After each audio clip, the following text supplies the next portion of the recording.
सास ससुर की संपत्ति में बहू का जो अधिकार है, right of daughter in law in ancestral property में, ये आपको जानना बेहद जरूरी है। यानी अब कानून बदल चुका है, अब आपको टेंशन लेने की जरूरत नहीं है, घबराने की जरूरत नहीं है। एक बहू के अधिकार को आप जरूर जान लीजिए। यानी सास ससुर का जो भी प्रॉपर्टी, आप घर की बहू है और आपका अधिकार क्या है। अगर आप सास ससुर की संपत्ति जो है ना, एक होता है सेल्फ एक्वायर है, दूसरा एक कंडीशन आता है कि अगर सास ससुर की संपत्ति है, पैतृक है, मतलब सास ससुर अपनी कमाई से प्रॉपर्टी नहीं खरीदे हैं, सास ससुर का भी जो एक तरह से उनके पूर्वज थे, उन्हीं से वो संपत्ति प्राप्त हुआ है। लेकिन एक होता है कि सास ससुर का प्रॉपर्टी सेल्फ एक्वायर है, मतलब ये स्वयं की कमाई से जमीन मकान जो भी है सब बनाए हैं।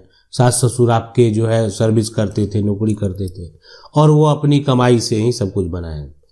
पति के निर्धन के बाद जो है आखिरकार आपका अधिकार क्या है, और सास ससुर के जीवित रहते हुए क्या जो है बहू क्या कर सकती है, बहू को पास क्या पावर है। यानी सास ससुर जीवित है, फिर भी आप जमीन मकान जो है उसमें अगर हक चाहते हैं तो आखिरकार आप अपना पावर जरूर जान लें कि आखिरकार आपके पास पावर क्या है, हमारा कानून क्या कहता है। देखें, सबसे पहला कि अगर सास ससुर की संपत्ति जो है वो सेल्फ एक्वायर है, यानी जो जमीन है, जो मकान है, ये सारा कुछ जो है ना, ये उनका अपने नाम पर है, अपने नाम पर। ऐसे सिचुएशन, ऐसे कंडीशन में जो है बहू का कोई सीधा अधिकार नहीं है। यहां पर आप कह सकते हैं ना, बहू का जो है, बहू का कोई अधिकार नहीं बनेगा, कोई अधिकार, सीधा अधिकार नहीं है, अधिकार नहीं है। अब सास ससुर चाहे, मतलब अब सास ससुर अगर चाह रहे हैं कि नहीं मेरे बहू का अधिकार हो, तो उसके लिए उपाय है कि वो वसीयत बना दे, वसीयत बना दे, वो कर सकते हैं। या उनको जो है ना गिफ्ट डीड के जरिए जमीन दे दे, वो कर सकते हैं। तो इसलिए जो है सास ससुर अगर जिंदा है, उनका नाम है, तो बहू का उस संपत्ति पर कोई अधिकार नहीं होगा। इसलिए कि वो सास ससुर जो है ना अपनी कमाई से प्रॉपर्टी बनाए, और आपकी दावेदारी उस पर नहीं चलने वाली, कुछ भी कर ले नहीं चलेगी। हाँ, लेकिन अगर वो वसीयत जो है उनके द्वारा तैयार हो गया या गिफ्ट आपको दे देते हैं जमीन को, तो वैसे सिचुएशन में आप अपना जो है आपको उस पर हक जरूर होगा।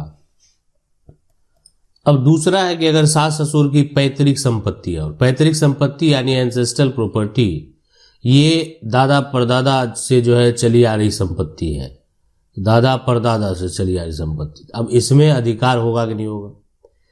तो ये जो पैतृक संपत्ति है ना, ये 4 पीढ़ियों से चली आ रही थी। अब कोई भी मान लेते हैं आपके पूर्वज खरीदे होंगे जमीन उनका, लेकिन 4 पीढ़ी के बाद जो है वो पैतृक संपत्ति हो जाएगा। ऐसी संपत्ति में यहां पर जो है बहू का जो अधिकार होगा, बहू का अधिकार, तो बहू का अधिकार जो है यहां भी सीधे तौर पर नहीं है। बहू का अधिकार जो है सीधे तौर पर नहीं है। अब कहेंगे वहां भी अधिकार नहीं, यहां भी अधिकार नहीं, लेकिन यह है कि उनका पति के हिस्से के जरिए अधिकार होगा। यानी पति के जो शेयर है, पति का, इसका मतलब सीधा अधिकार है, तो पति के हिस्से के जरिए उनका अधिकार होगा। मतलब जाकर ऐसा जो है ना, बहू अपना हिस्सा नहीं मांग सकती कोर्ट में, हाँ, लेकिन पति के जरिए मांग सकती है, पति का हक मांग सकती है, और पति का जो शेयर है उन पर इनका अधिकार बनता है। लेकिन बहू का जो है डायरेक्टली वो अपने सास ससुर के ऊपर कानूनी दावा नहीं कर सकते मुझे पैतृक संपत्ति में शेयर चाहिए, जब पति आपके पक्ष में हो नहीं, पति भी आपके पक्ष में नहीं है, खिलाफ है, तो पति का शेयर पर ही आपका हक है। मतलब पति का जो हिस्सा होगा पैतृक संपत्ति में, उस पर जो है आपका एक तरह से अधिकार होगा। तो ये अधिकार जो है यानी आपको मिला हुआ है। अब अगर किसी कारणवश जो है पति की मृत्यु हो जाए, जो भी कारण रहा होगा, लेकिन किसी कारणवश जो है ना पति का अगर मान लेते हैं मृत्यु हो जाता है, तो ऐसे सिचुएशन, ऐसे कंडीशन में क्या होगा कि पति जो है अब उनकी तो मृत्यु हो चुकी है, तो ऐसा अब कानूनी अधिकार क्या कहता है, बहू को तो पति का जो शेयर है उसमें कानूनी अधिकार मिलता है। तो मृत्यु के बाद यानी पति की मृत्यु के बाद जो है जो बहू है ना, बहू को कानूनी अधिकार जो है वो प्राप्त है, कानूनी अधिकार। ठीक है। अब ये जो हिंदू उत्तराधिकार अधिनियम है इसमें उनको अधिकार प्राप्त है, तो अब इनको अधिकार हो गया। देखा, अब ये कानूनी अधिकार का दावा कर सकते हैं, यहां पर इनको आप कोई रोक नहीं सकता, इसलिए कि ये अब जो है ना पति के हिस्से की मालकिन है। पति के यहां पर जो है हिस्से की जो है मालकिन है, मालकिन है।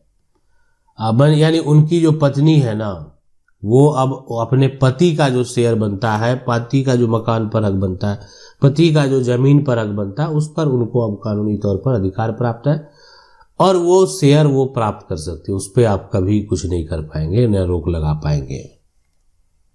अब देखें, सबसे बड़ा सवाल यही है कि सास ससुर के रहते, जीवित रहते, क्या बहू क्या क्या कर सकती है, बहू का क्या क्या अधिकार है।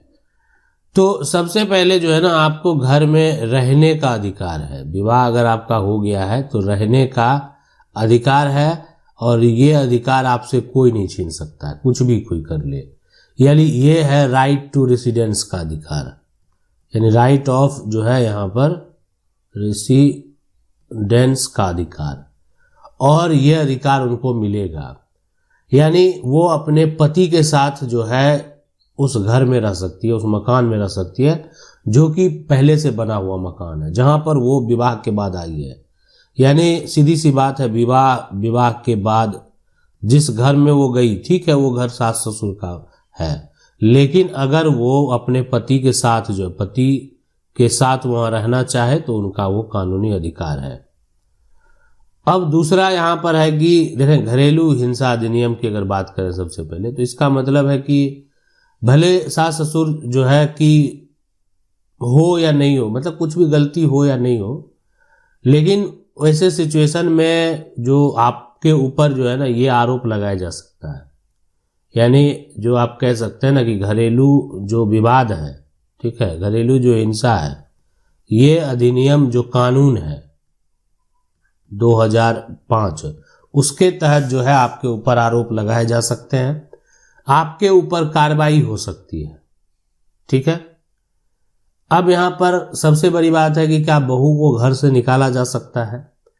तो देखें, जब तक यहां पर सीधी सी बात है कि अगर पति से जब तक तलाक नहीं हो, पति से तलाक के बाद ही ये जो है निकाला जा सकता है, निकाला जा सकता है, अन्यथा कोई भी तरीका नहीं है। पति के साथ अगर वो रहती है तो उसका तो घर है, उसको रहने का अधिकार है। पति की मृत्यु के बाद तो पूरा मालिक ही बन जाती है, तो उसको अब वहां पर कोई रोक नहीं सकता। ठीक है। सबसे बड़ा समस्या जो है ना तब आता है ना कि उनके पति का कोई शेयर नहीं है, अपने सास ससुर का सेल्फ एक्वायर प्रॉपर्टी है। अब यहां पर जो है पति से तलाक हो या पति की मृत्यु हो जाए, आपको कभी भी जो है निकाला जा सकता है एक तरह से, अगर सास ससुर की इच्छा हो जाए। तो ये जो पहला कंडीशन है ना कि स्वयं की संपत्ति है, तो स्वयं की संपत्ति में देखें किसी का अधिकार नहीं होता है। मतलब अगर ये सास आपके हैं, ये ससुर हैं, तो अब इनका अगर मान लेते हैं अपना स्वयं संपत्ति है, तो अब आप जो है ये सोचेंगे कि हमको अधिकार दे दे या हमको रहने का अधिकार दे दे। अब इनके ऊपर डिपेंड करता है, ये आपको देना चाहे तो दे सकते हैं, नहीं देना चाहते हैं तो नहीं दे सकते। इसके लिए आप कहीं पर चले जाएं, आपके पक्ष में आदेश नहीं होने वाला है। तो इसलिए सास ससुर, हाँ रही बात की अब वो कहां जाएगी, बहुत सारा कंडीशन है, तो मामला कोर्ट में जाना जरूर चाहिए।